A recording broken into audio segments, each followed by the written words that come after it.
Hello friends, welcome to Ameera's kitchen. வாங்க நம்ம எல்லாருக்கும் ஃபேவரட்டான ஒயிட் பாஸ்தா எப்படி செய்யலான்னு பார்க்கலாங்க. என்னோடய ஸ்டைலில் இது வீட்டில் இருக்க பொருளை வச்சே நம்ம ஈஸியாக இது மாதிரி ட்ரை பண்ணி பாருங்கள். கண்டிப்பாக நல்லாயிருக்கும். அது இதுன்னு வாங்க வேண்டியதில்லை. நம்ம வீட்டில் இருக்கிற பொருளை சிம்பிளான மெத்தடில் எப்படி செய்யலான்னு பார்க்கலாங்க. பாஸ்தா 1/2 கிலோ வாங்கியிருக்கேன். Favourite pasta.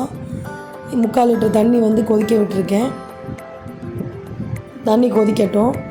வெங்காயம் 3 வெங்காயம் கட் பண்ணியிருக்கேன். 15 பல் பூண்டு கட் பண்ணி வச்சுருக்கேன் பொடி பொடியாக. இப்போ தண்ணி கொதிச்சிருச்சுங்க. இந்த பாஸ்தாவை போட்டுடலாம். நீட்டமான பாஸ்தா நல்லாயிருக்கும் ஒயிட் பாஸ்தாவுக்கு, அதனால் இதுதான் வாங்கியிருக்கேன். உப்பு 1 ஸ்பூன் போட்டுக்கலாம். கல் உப்பு தான் போடுறேன் நான். எண்ணெய் 2 ஸ்பூன் ஊற்றிக்கலாம். இது நல்லா வேகட்டும். இப்போ தேவையான பொருள் பார்த்துக்கலாம். கோதுமை மாவு எடுத்துருக்கேன். நான் மைதா மாவு தான் போடுவாங்க. நான் கோதுமை மாவு, பால், சில்லி ஃப்ளேக்ஸு, சிக்கன் 100 கிராம் எடுத்திருக்கேன். பட்டர், சீஸ் எடுத்திருக்கேன். நமக்கு எந்த கம்பெனி வேணுமோ அது பிடிச்சது வாங்கிக்கலாம்.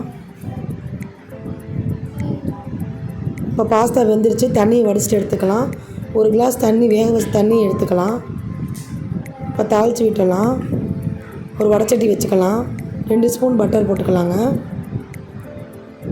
பட்டர் மெல்ட் ஆயிடுச்சு. இப்போ 100 கிராம் சிக்கன், போன்லெஸ் சிக்கன் போட்டுக்கலாம். அடுப்பை மீடியம் ஸ்பீடில் வச்சுக்கலாம். கொஞ்சம் உப்பு போட்டுக்கலாம். கொஞ்சம் பெப்பர் போட்டு நல்லா வதக்கி எடுத்துக்கலாங்க.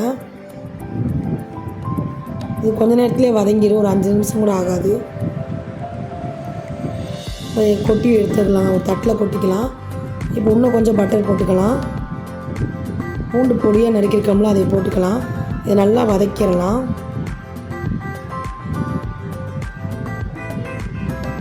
மூணு பெரிய வெங்காயம் கட் பண்ணி வச்சுருக்கேன், அதை போட்டுடலாம்.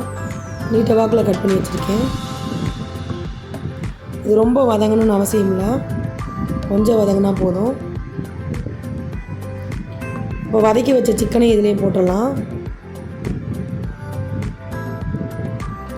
இப்போ மைதா மாவு போட்டுக்கலாம். நான் கோதுமை மாவு தான் போடுறேன். 3 ஸ்பூன் அளவு போடுறேன் ஒயிட் சாஸ்க்கு. பால் 1 டம்ளர் ஊற்றிக்கலாங்க. இது பச்சை பால் தான். 1 கிளாஸ் அளவு பாஸ்தா வடித்த தண்ணி ஊற்றிக்கலாம். நல்லா கலந்து விட்டுடலாம். சில்லி ஃப்ளேக்ஸ் கொஞ்சம் போட்டுக்கலாங்க. உப்பு கொஞ்சம் போட்டுக்கலாங்க. இது நல்லா கொதிக்கட்டும். பாஸ்தாவை போட்டுடலாம். ரொம்பவே ஈஸியான ரெசிபி தான். டேஸ்ட்டு நல்லாயிருக்கும். இப்போ கொதிச்சிருச்சு. பாஸ்தாவை கொட்டிடலாம். இது நல்லா கலந்து விட்டுடலாங்க.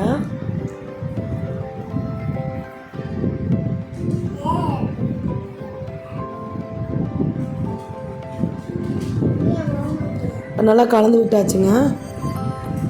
இப்போ சீஸ் எடுத்துக்கலாங்க. சீஸ் துருவி போட்டுக்கலாம். சும்மா பிச்சு விட்டும் போட்டுக்கலாம். இது மெல்ட் ஆயிரும் அடுப்பு சிம்மில் வச்சோம்னா. பிச்சு விட்டு மூடி ஒரு 5 நிமிஷம் நல்லா வேக விட்டு மீடியம் ஸ்லீம்லேயே எடுத்துக்கலாங்க.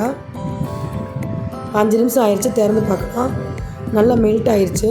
கிண்டி விட்டு சேவ் பண்ணிடலாங்க. அவ்வளோதான் ஃப்ரெண்ட்ஸ். வீட்டில் இருக்க பொருளை வச்சே ஒயிட் பாஸ்தா எப்படி செய்யலான்னு பார்த்தாச்சு. இந்த வீடியோ பிடிச்சிருந்தா லைக் பண்ணுங்கள், ஷேர் பண்ணுங்கள், சப்ஸ்கிரைப் பண்ணுங்கள். தேங்க்யூ.